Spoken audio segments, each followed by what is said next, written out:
Meu filho, não despreze a disciplina do Senhor, nem se magoe com a sua repreensão, pois o Senhor disciplina a quem ama, assim como o pai faz ao filho de quem deseja o bem. Provérbios 3, 11 a 12, 11 e 12. Que lindo texto para não desprezarmos a disciplina do Senhor, não nos magoarmos com a sua repreensão, mas sabemos que Ele disciplina quem ama. É isso, como o pai faz com o filho, não põe a mão na tomada, pronto, né? Porque não quer que o filho tome um choque. Ama o filho. Eu tenho certeza absoluta que Deus quer nos ensinar uma grande lição com esses dois versos, não? Hoje a gente está num mundo em que a gente não quer disciplinar mais os filhos, né? Não, deixa, ele vai crescer, vai saber, ele vai se desenvolver sozinho. Não, precisamos ter uma lei, precisamos ter uma base para que através desta lei poderosa, linda do Senhor Deus do universo, as pessoas possam pautar as suas decisões, né? Não frustre a criança tem que ser frustrada, tem que aprender que o mundo tem sims e nãos. Esse é o nosso desafio hoje nesse século, né? Mas você é muito bem-vindo, esse é o programa Reavivados por Sua Palavra, aqui da TV Novo Tempo. Você é bem-vindo, bem-vinda. Você que está no NT Play, um grande abraço aí, a vários conteúdos bacanas para você poder desfrutar. Você que está também conosco às 6 da manhã, que maravilha! É bom acordarmos logo cedinho e abrirmos a Palavra de Deus, não é? A gente acorda, arruma a cama, estuda a palavra e sai para ser Jesus para as pessoas. Vamos fazer isso um costume da nossa vida, um método para o estudo, para o crescimento espiritual, tá bom? E você que está conosco no YouTube, um privilégio muito grande ter você aqui. Nós temos várias pessoas, eu dou uma olhadinha sempre aqui no programa mais novo e quero dizer que há muita gente querida aqui. Nosso canal Reavivados por Sua Palavra NT, vai lá, se inscreva no canal, ajude a gente, porque quanto maior o número de pessoas inscritas, mais o programa aparece nas procuras, né? Então temos ali o Rômulo, que diz: lâmpada para os meus pés é a tua palavra, lá de Barbalha, Ceará. Olha que legal, Rômulo, um grande abraço para você. Aran Artud: pastor, eu entrei para estudar Malaquias, olha, gostei muito e me inscrevi para acompanhar todos os dias. Olha que beleza, que bom, Aran, é assim que fala, Aran Artud. Um grande abraço para você, viu? Edilson Santos também, bom dia, pastor, que Deus continue abençoando. Muito obrigado. Ana Cristina Silva, bom dia, maravilhosos são os ensinos da palavra de Deus, né? Que coisa boa, e tanta gente aqui falando uma porção de coisas bacanas aí, orando pela gente, que bom, orando uns pelos outros também. Nós queremos que você receba aqui gratuitamente, vou até colocar outra câmera aqui, este lindo manual de estudos bíblicos, Ensinos de Jesus. São 18 lições, onde Jesus ensina sobre a palavra, a morte, a volta de Cristo, dinheiro, ele fala sobre dinheiro aqui também, 18 temas. E se você responder aqui um questionário que é no final, você vai receber gratuitamente um DVD, olha que bacana, da série Ensinos de Jesus. É gratuito, aqui está o número telefônico, basta você ligar, guarde esse número para você se tornar um missionário, uma missionária, para espalhar para outras pessoas. Olha, estude a Bíblia, aqui está o número telefônico para você buscar o seu curso bíblico. Entre lá, faça um rápido cadastro para que você receba aí na sua casa, tá bom? E agradecendo muito aos Anjos da Esperança, né? Você quer alguma informação para se tornar um Anjo da Esperança, que também tem um número telefônico que você pode usar aí. E bem-vindo ao grupo de anjos e anjas da esperança. Vamos lá para o 13º capítulo da segunda carta aos Coríntios. É o último capítulo, estamos encerrando hoje esses dois livros, né? Essas duas cartas, né? São grandes, parecem livros. Essas duas cartas maravilhosas, a preocupação de Paulo com aquelas pessoas, o carinho, o amor. E a gente volta logo após o intervalo para o último capítulo.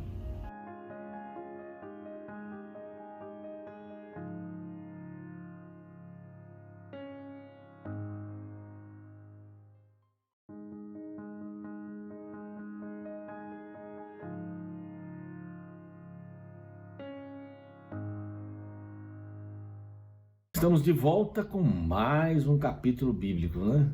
Capítulo 13, agora encerrando esse ciclo da primeira e segunda cartas aos Coríntios.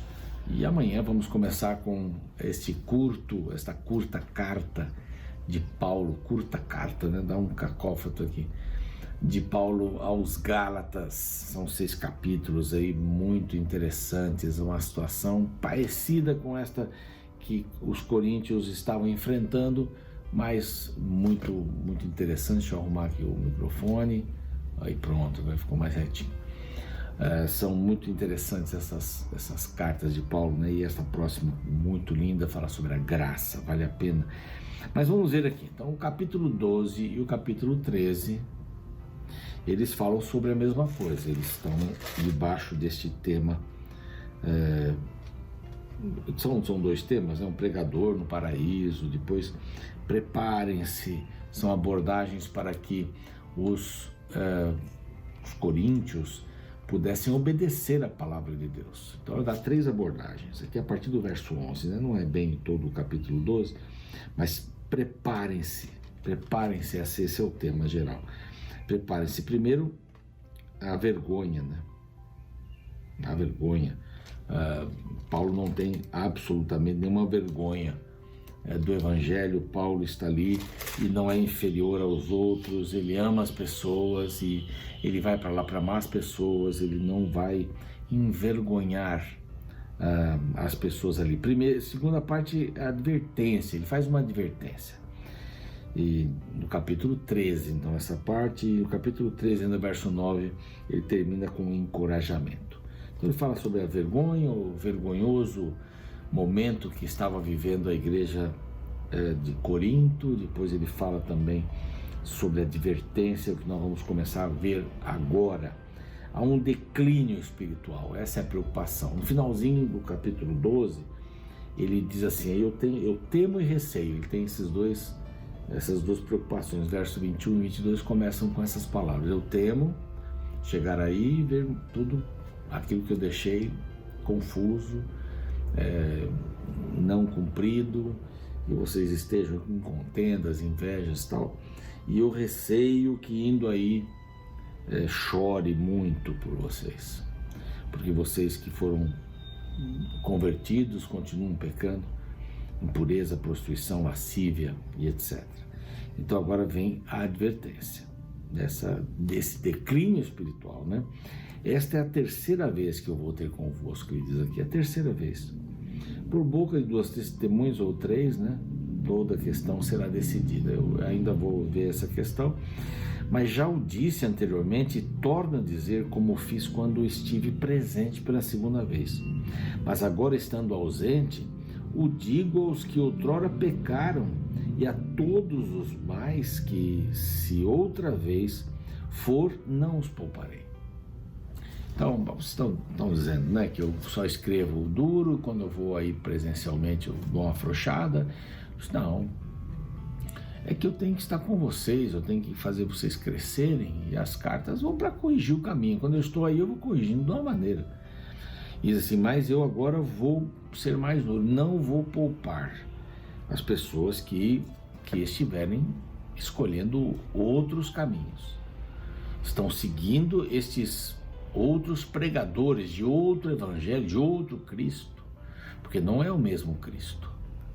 Se eu ainda dependo de cerimônias, datas, dias especiais, né? Datas especiais, se eu ainda dependo disso, coisas que apontavam para a cruz, não a lei moral, estou falando da lei cerimonial. Se eu dependo da lei cerimonial, então você precisa ser chamado a atenção. Você precisa ser chamado a atenção, porque não foi esse caminho que eu deixei. Esse é o caminho que esses falsos líderes estão deixando. Então, muito cuidado com falsos líderes, sabe? Eu não estou dizendo que eu sou o líder bambambam, não é isso não. Mas estou dizendo, cuidado com aqueles que não usam a palavra de Deus. Cuidado com aqueles que querem que você seja forte. A palavra diz que a gente tem que ser fraco, porque Deus, ele só consegue trabalhar com pessoas fracas. Mas que Deus é esse? Não, para que a fortaleza dele esteja nas pessoas. É o caso daquele que está nadando e começa a se afogar. O salva-vidas vem e não o pega de primeira. Ele espera. Quando a pessoa desiste dela mesma, é que ele pode salvá-la. Enquanto você que está lá se debatendo na água achar que pode sair de lá, enquanto você achar que pode sair de lá, o que o salva-vidas pode fazer por você? Não muita coisa. Desculpe, não muita coisa. Mas quando você se larga, ele vai lá e salva você. Isso aí é o que Paulo está dizendo. É fraqueza. Mas ele diz assim: eu não vou poupar dessa vez aqueles que estão fora do caminho. Posto que buscais prova de que em mim Cristo fala, o qual não é fraco para convosco, antes é poderoso em vós, Cristo fala. E eu estou pregando isso. Porque de fato, Cristo foi crucificado em fraqueza. Olha que coisas. Ele vai fechando aqui esse tema, né? Contudo, vive em poder, ou no poder de Deus. Vive no poder de Deus, ou pelo poder de Deus. Porque nós também somos fracos nele. Mas viveremos, é o verso 4, tá? Mas viveremos com ele para vós outros pelo poder de Deus. Então, Cristo também morreu em fraqueza, mas vive na glória de Deus, no poder de Deus. E assim também nós, fracos nele, receberemos o poder dele. Examinai-vos, façam um exame. Constantemente nós devemos e precisamos fazer um exame da nossa vida. Um exame. Eu tenho dito para algumas pessoas que têm feito aniversário assim, olha, que hoje seja um dia de gratidão, de alegria e de reflexão. A gente faz aniversário e nem dá tempo para refletir na vida, né? E Paulo diz aqui: examinai-vos a vós mesmos se realmente estáis na fé. Mas que expressão dura, né? Se eu dissesse isso num púlpito hoje, algumas pessoas iam ficar ofendidas. Como? Eu estou aqui na igreja? É claro que eu estou na fé. Mas é muito mais do que isso. Fé não é estar num lugar.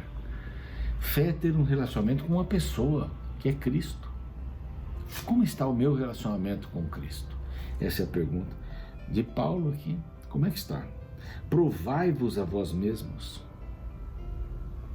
Ou não reconheceis que Jesus Cristo está em vós? Aí está pior ainda. Se não é que já estáis reprovados. Não é? É possível que você esteja na igreja, esteja vivendo e ter Bíblia em casa, ter não sei o que, tem música, e não está reprovado. Por quê? Porque você não está nele na fraqueza.